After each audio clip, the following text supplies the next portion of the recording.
여러분, 50대와 60대, 70대와 80대 중에 고독사 비율이 가장 높은 연령대가 어딘지 아세요? 최근 2022년도 보건복지부의 고독사 자료에 의하면 50대가 가장 높게 나타났습니다. 50대가 거의 29.6%입니다. 30%에 육박하는데요. 60대는 28% 정도, 70대는 한 12.8% 정도, 80대는 질병에 의한 사망률이 30% 이상 되지만 고독사 비율은 6%밖에 안 된다는 것입니다. 놀랍죠? 50대가 고독사에 가장 취약하다는 것입니다.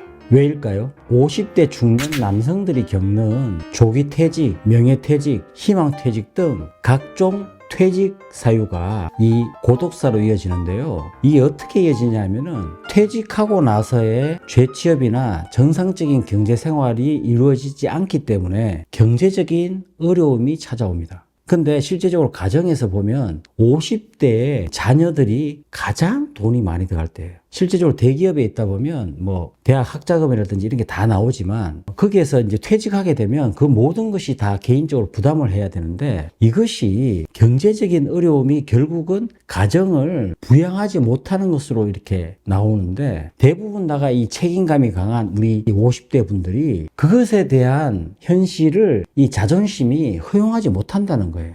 그래서 이 50대가 그것을 인정을 하고 그때부터 이 가정에서 잘 이렇게 가족들과 잘 논의를 해서 풀어나가면 되는데 50대의 자존심이 그러한 현실을 받아들이지 못한다는 거예요. 이 자녀를 지금까지 부양해 왔는데 갑작스러운 퇴직은 모든 경제적인 어려움, 게다가 더 어렵게 만드는 것은 이 자존심 때문에 빨리 회복하고자 하는 마음, 빨리 내가 예전으로 돌아가고자 하는 마음들 때문에 제가 늘 영상에서 말씀드렸듯이 이 퇴직은 길게는 2년, 3년도 갈 수 있다. 그때를 대비해서 준비를 해야 된다고 늘 말씀드렸지만 스스로가 허락하지 못하는 이 자존심, 이 센 자존심 때문에 그 현실을 받아들이지 못해서 갑자기 막 창업으로 간다든가 막 이런 것들로 통해서 더 경제적인 어려움으로 더 빠진다는 거예요. 그러면서 어떤 게 발생하냐 하면 이 경제적인 어려움이 가족들과 잘 상의해서 풀어나가는 것이 아니라 경제적인 어려움을 혼자서 다 감당함으로 인해서 더 경제적인 나락으로 빠지게 되면서 가정이 붕괴된다는 겁니다.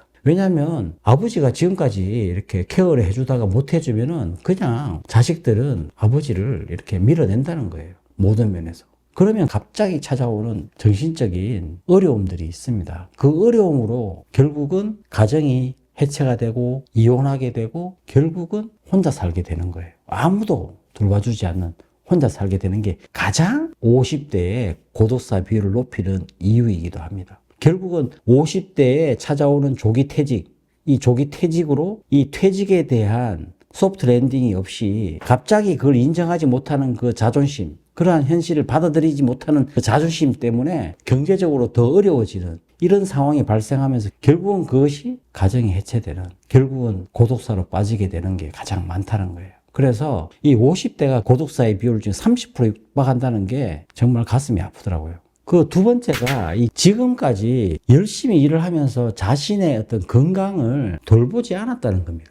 오히려 70대, 80대는 물론 이제 질병으로 인한 사망률이 높지만 70대, 80대는 지금 이미 독거노인들을 케어하는 이런 이제 나라에서의 어떤 그 제도 이런 것들이 잘 마련되어 있어서 사망하는 비율이 훨씬 더 이렇게 낮아졌지만 50대는 이 건강에 대해서 생각하지 않고 열심히 그냥 앞길만 보고 살아왔던 이 50대가 갑자기 찾아오는 이런 경제적인 어려움들, 가정의 해체 이런 것들 때문에 그 스트레스로 인한 술, 과음 그죠? 또 막 흡연 이런 것들로 몸이 더 망가진다는 거예요. 그러니까 이 건강이 나빠지면서 더 고독사 비율이 높아진다는 겁니다. 그래서 이 조기 퇴직으로 인한 경제적인 어려움, 경제적인 어려움으로 인한 가정 해체, 이혼 이런 것들이 결국은 심리적으로 굉장히 위축되고 좌절되고 이런 마음들 때문에 사회 적응을 하지 못하는 거죠. 단순히 50대가 이 베이비 부머 세대로 인구가 많아서 고독사 비율이 높은 건 아닙니다. 이 60대 이상, 70대, 80대 독거노인 비율이 많지만 그분들이 사회적인 안전장치로 인해서 고독사의 비율이 낮아진 반면에 이 50대는 딱 외부와의 단절을 해버리는 거예요. 그게 가장 큰 이유입니다. 50대가 혼자서 해결하고자 하는 경향이 높기 때문에 결국은 그 경제적인 어려움, 가정 해체, 그다음 외부와의 단절, 악순환 때문에 이 50대가 계속해서 고독사의 비율이 높아지는 건데요. 결국 이 외부와의 단절은 본인이 아프다, 지금 본인이 힘들다, 본인이 어렵다라는 걸 인정하지 않는 거예요. 인정하지 않으니까 외부에서 정신과 치료를 권유해도 나는 정신과적으로 전혀 문제가 없다 이렇게 생각을 하고, 외부에서 도움을 주겠다, 내 혼자 할 수 있다 이렇게 해서 다 단절해버리는 것. 그 이유가 가장 50대가 고독사 비율이 높은 이유입니다. 정신과 치료를 권해도 전혀 문제가 없다라고 생각하는 거예요. 사실 정신과 치료는 누구나 다 받을 수 있는 거예요. 내가 감기가 들었으면 감기약을 먹듯이 정신과 치료를 누구나 다 받을 수 있습니다. 저도 받아요. 저도 약 먹고 있고. 그냥 약 먹듯이 그냥 내가 분노 조절이 안 돼, 그러면은 약을 먹어야죠. 근데 이 50대는 이러한 과정들을 혼자서 다 해결하려고 해. 치료도 필요 없어, 내 혼자 해결할 거야, 이런 게 많다는 거예요. 그 중심에는 뭐가 있냐면요, 내가 이 현실인식, 자기 객관화가 안 된다는 겁니다. 이분들이 왜 지금까지 살아온 것에 대해서 다 대부분 다가 막 대기업 출신들도 많고 뭔가 이렇게 과거에 얽매여 있는 분들이 많아요. 나는 이럴 사람이 아닌데 내가 왜 이렇게 살아야 되느냐, 거기에 막 매여 있는 겁니다. 현실 인정을 안 하는 거예요. 끊임없이 현실 부정을 통해서 내가 뭔가 이렇게 옛날처럼 돌아가고자 하는 마음, 그 나는 옛날처럼 살아야 된다, 현실을 인정할 수 없어, 이런 마음들 때문에 계속해서 내가 스스로 이게 벽을 치는 겁니다. 내 스스로의 현실을 인정할 때만이 외부와의 소통이 가능한데 그것을 안 하니까 끊임없이 이제 스스로의 벽을 쌓는 거예요. 그 벽 때문에, 그 단절 때문에 결국은 고독사의 비율이 계속해서 높아진다는 것이. 사실은 그래요. 사실은 이분들이 굉장히 외롭거든요. 비록 가정이 해체됐지만 그 자식들이 보고 싶은 거예요. 자식들도 보고 싶고 내가 서로 연락하고 싶고 이런데 자식이 연락 안 하니까 자존심 때문에 연락을 안 하는 거죠. 마음의 문도 닫고 외부의 문도 닫고 그냥 꽁꽁 안에 갇혀 있는 겁니다. 그냥 내가 외롭다, 내가 힘들다, 누군가의 이렇게 관계가 필요하다 그러면서 밖으로 나와야 되는데 밖으로 나오지 않고 계속 안에 갇혀 있는 거예요. 이럴 때 누가 한 사람이라도 이 손을 내밀어야 되거든요. 한 사람이라도 손을 내밀면 그 손을 잡을 수 있는데 이 외부의 단절, 이거를 넘어서는 사람이 아무도 없는 겁니다. 손을 잡으세요, 나오세요. 당신하고 똑같은 사람들이 여기 너무나 많아요. 같이 얘기하다 보면 풀릴 거예요. 제발 좀 나오세요 하면서 찾아가서 밥도 사고, 처음에는 문도 안 열어줘요. 가서 얘기도 하고 막 한참 얘기를 해야 그 사람이 얘기합니까? 자기 얘기를 끊임없이 떠들어야 되는 거예요. 나도 이런 놈이다, 나도 저런 놈이다 하면서 나도 이렇게 힘들게 살았다, 근데 지금 이렇게 지낸다, 이런 얘기를 하면 조금씩 이제 문을 여는데, 이것도 사회적인 안전장치가 없는 거예요. 이 50대 고독사가 계속 매년 10%씩 증가한다는데 50대, 60대, 70대, 80대 중에 50대가 가장 많다는데 사회적인 안전장치 제도가 하나도 없다는 겁니다. 나이가 들수록 이 지갑이 가벼워지잖아요. 내가 쓸 수 있는 돈이 없어지면 특히 우리 중년, 이 50대 분들은 그냥 위축이 되는 거예요. 경제적으로 힘들면은 딱 위축이 되는 겁니다. 경제적으로 힘들면은 경제적으로 힘들지 않은데 가서 그냥 돈에 상관없이 가서 또 이렇게 소통할 수 있는 많은 공동체들이 있는데, 그냥 내가 경제적으로 힘들면은 그냥 외부와 단절을 시켜버리는 거예요.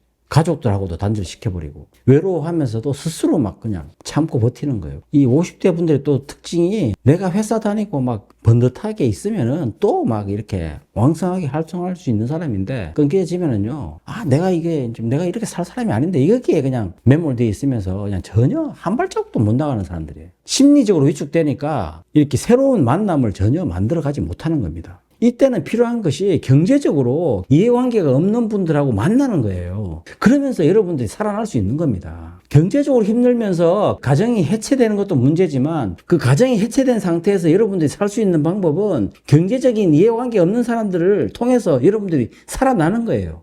먼저 살아간 사람들을 통해서 여러분들이 살아나야 되는데, 그만 문을 닫은 것을 열어서 다른 사람들과 만나야 되는데 그러지 못하고 있다는 겁니다. 여러분, 이 50대 고독사 비율이 매년 높아지고 있는데 이것이 그냥 그분들만의 문제일까요? 전혀 그렇지 않습니다. 이 50대 고독사를 심각하게 바라봐야 되는 거예요. 그래서 저는 이렇게 생각합니다. 이분들이 기댈 수 있는 공동체를 만들어줘야 되는 거예요. 경제적으로 이해관계가 전혀 없는 분들끼리 모여서 하는, 서로 마음을 나눌 수 있는 그렇게 해서 내가 조기 퇴직, 경제적인 어려움, 실직 이런 것들로부터 오는 위축감, 심리적인 위축감들을 털어낼 수 있는 그런 자리가 있어야 됩니다. 그런 자리를 만들어줘야 되는 거예요. 혼자서 나오지 못합니다. 이 방 안에 갇혀 있는 데서 절대 못 나오는 거예요. 한 사람이라도 손을 내밀어야 되는 거예요.